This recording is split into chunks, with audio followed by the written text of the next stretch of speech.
Bienvenidos seguidores, hoy tenemos de nuevo de invitado a Juan Carlos Odar de Fase Consultores. Juan Carlos, empezamos de frente con la pregunta. La inflación que ha salido de Perú, ¿cuáles son tus opiniones? Ok, ahí digamos hay dos lecturas que se pueden unir, ¿no? Por un lado está la noticia favorable, la noticia positiva, que es el hecho de que ese resultado negativo del 0,32% en el mes ha respondido en parte a la normalización de condiciones de oferta en algunos productos agrícolas que han subido muy rápidamente de precio y ahora están normalizándose, ¿no? Como por ejemplo el limón y la cebolla. Ujú.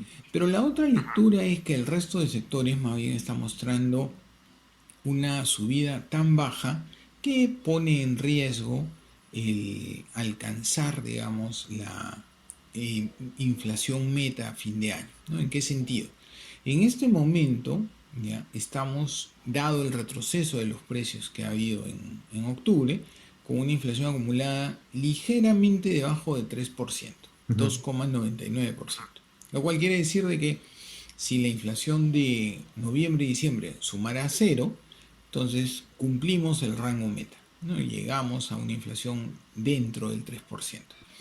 Lo cual a estas alturas resulta incluso poco deseable. ¿Por qué? Porque tener una inflación de cero entre noviembre y diciembre, básicamente lo que estaría reflejando es el hecho de que en diciembre, donde normalmente hay una mayor demanda, estacionalmente hace que los precios suban, ¿no? Considerando las fiestas de fin de año, las gratificaciones, la compra de todos los bienes y la demanda de servicios típica de fin de año, ¿no? Si no sube, básicamente lo que eso refleja es una demanda muy débil, una demanda que está por debajo de lo que típicamente se debería esperar para este mes, ¿no? Para diciembre.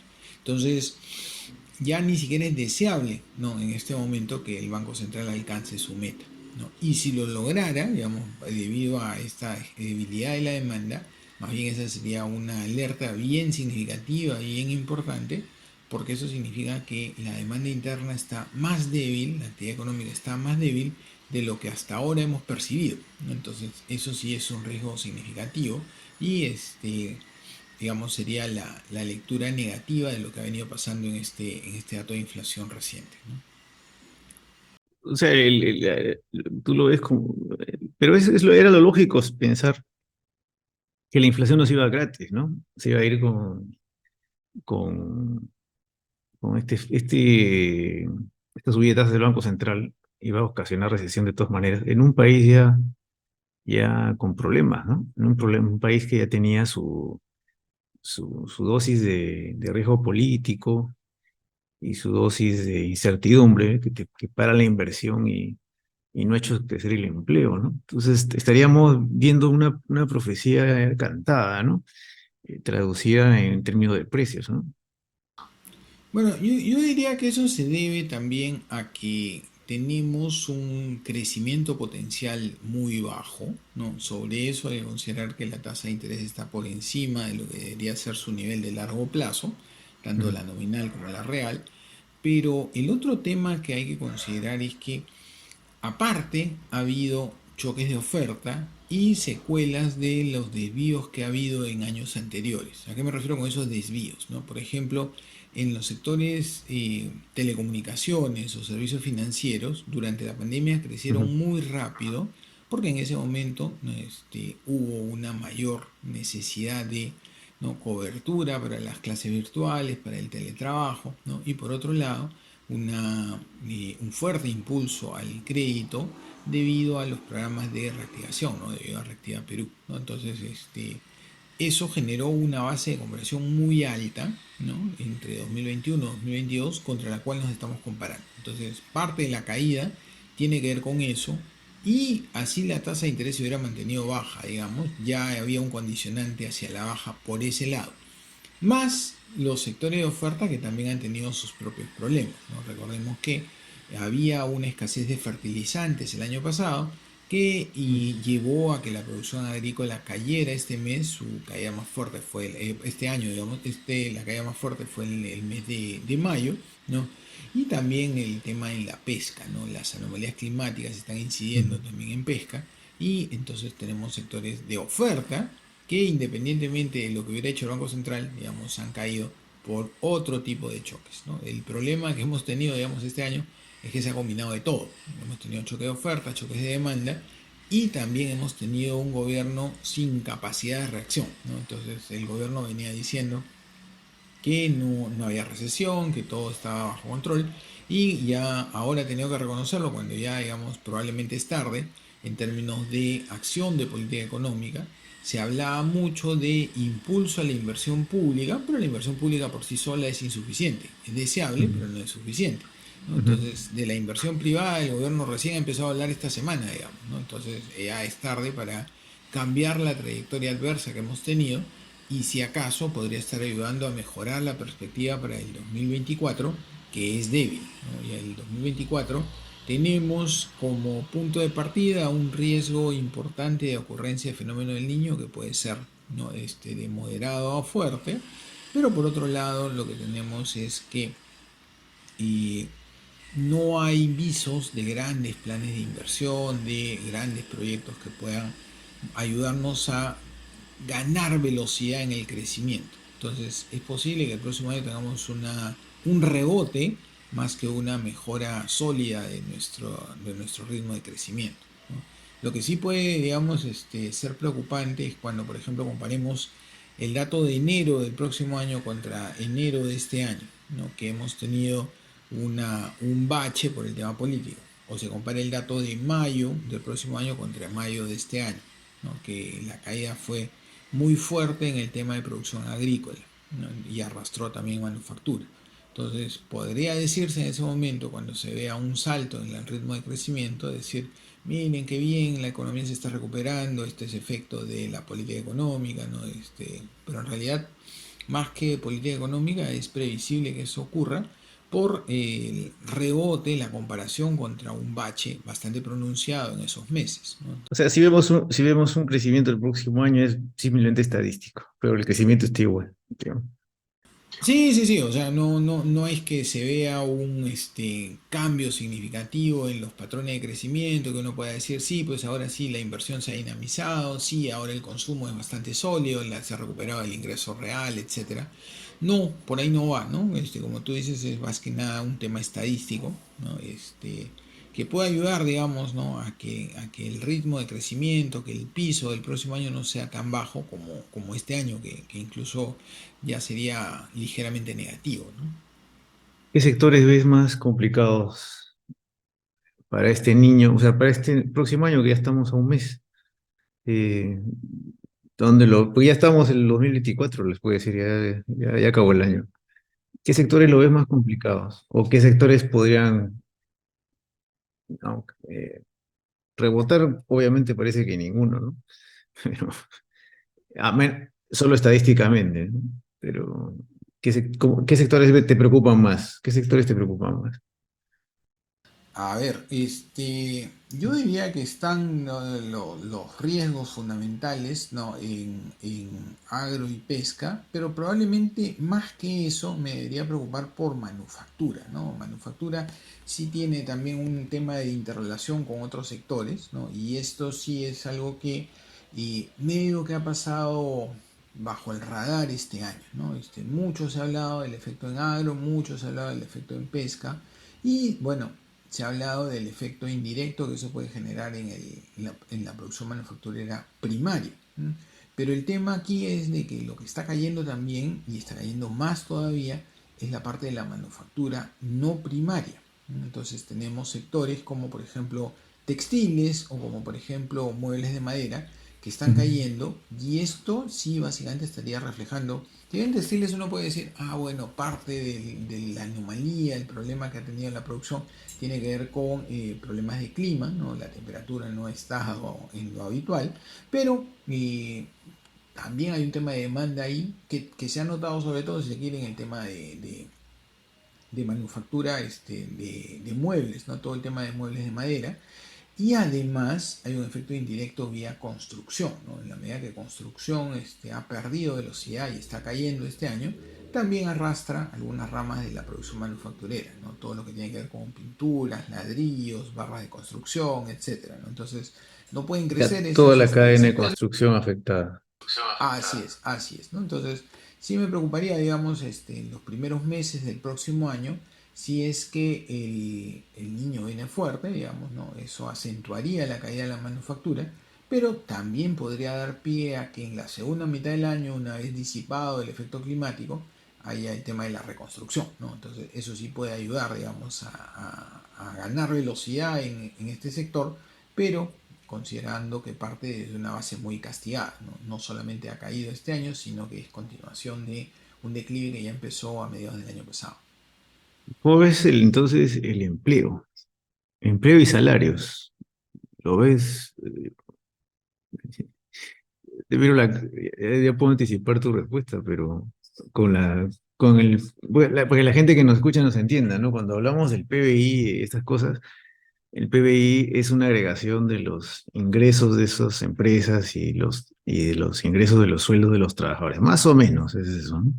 Digamos, para hacerlo en un sentido, la idea del PBI es cuánto el país está ganando cada mes, cada año, respecto a al año anterior, ¿no? Entonces, si el PBI va mal, quiere decir que si la demanda, la inversión va mal, el empleo debe ir igual de mal, ¿no? ¿Cómo lo ves el empleo para el próximo año? Sí, ahí hay un tema, ¿no? Que, digamos, básicamente vamos a hablar del caso Lima, que es para la región que se tiene info más cercana, digamos, ¿no? Entonces ya con Lima ya hay datos a septiembre, ¿no? ¿Qué es lo que podemos decir en este caso? ¿No? Hay una recuperación del empleo, el nivel de empleo hoy es mayor que antes de la pandemia, digamos, ya eso ya se ha recuperado, Ujú, pero hay que poner dos matices ahí. Primero es el hecho de que mientras tanto también ha habido un crecimiento de la población, ¿no? Entonces el hecho de que tengas una mayor cantidad de personas trabajando hoy que en febrero del 2019, en realidad también tiene que ver con el hecho de que simplemente el número de habitantes y el crecimiento vegetativo, digamos, de la demanda, ¿no? Ha estado presente. Entonces, eso significa que necesariamente ha tenido las empresas que contratar más trabajadores. Pero lo que sí es importante destacar es que, aún dada la recuperación de la cantidad de trabajadores, lo que ha habido es un cambio importante en la composición de ese empleo.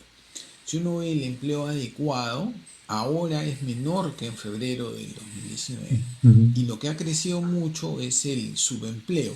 ¿Y qué subempleo ha crecido? Es el subempleo por ingresos, ¿no? Es decir, la gente ahora tiene un menor ingreso en términos reales de lo que solía tener, digamos, antes de la pandemia. La recuperación ha sido parcial.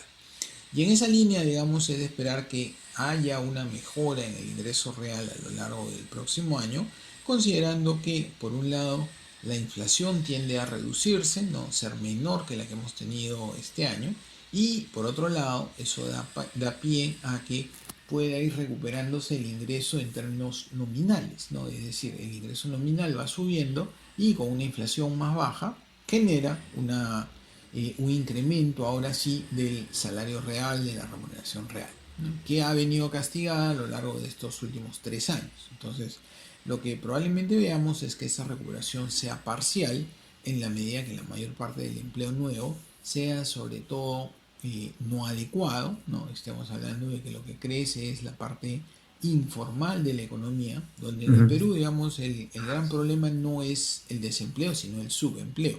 Y esto se ha agudizado en estos últimos años, ¿no? ujú, Con ujú. un crecimiento muy bajo, con un crecimiento cercano al potencial o por debajo del potencial incluso, ¿no? Lo que estamos hablando es de que el margen para que siga bajo el ingreso es bastante elevado, bastante amplio. Puede haber una recuperación, pero una recuperación parcial que no llega a los niveles, ¿no? Que había en febrero del 2019, febrero del 2020 antes de la pandemia, ¿no? Y para los empresarios, ¿cómo la ves? Los costos de financiamiento, ¿bajará, seguirá bajando la tasa del Banco Central? ¿Le va a esperar hasta el otro año? ¿O la va a dejar por ahí como la FED, alta? Y eso obviamente complica el financiamiento de capital de trabajo.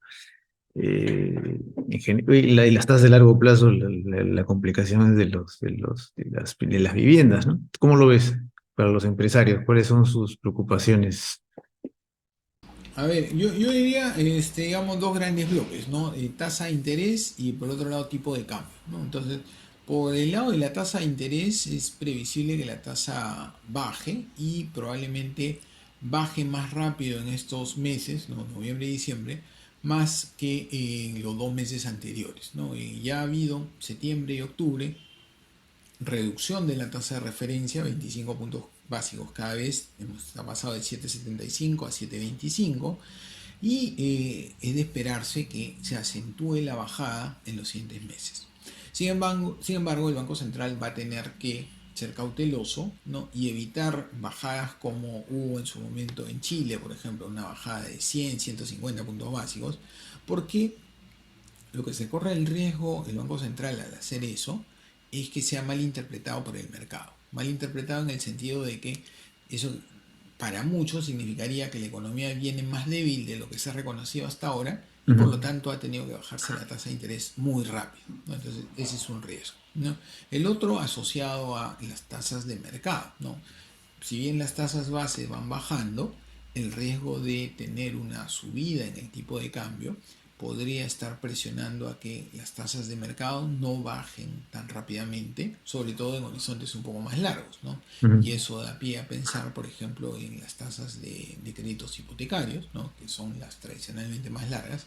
Entonces, veríamos que probablemente no bajen tan rápido como lo que se vea la bajada en la tasa de referencia. Entonces, la tasa de referencia de repente en los próximos 3 meses vemos que ha bajado 150 puntos básicos, probablemente la bajada en la tasa de interés de los créditos hipotecarios sea menor a eso, no va a ser 1 a 1, sino menor a 1 la respuesta de la tasa hipotecaria, dado el contexto de riesgo, dada la incertidumbre, dadas las presiones cambiarias, etcétera, ¿no? Entonces, en este Ujú. momento, digamos, sí hay un entorno todavía de cautela, de riesgos relativamente elevados y por lo tanto, si bien la tasa base puede ayudar, no necesariamente eso se va a traducir en que las tasas de mercado bajen tan rápido.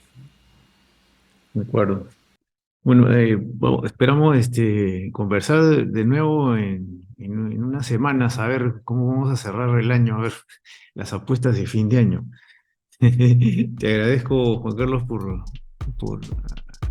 por tus comentarios y estimados seguidores, nos vemos en el siguiente programa.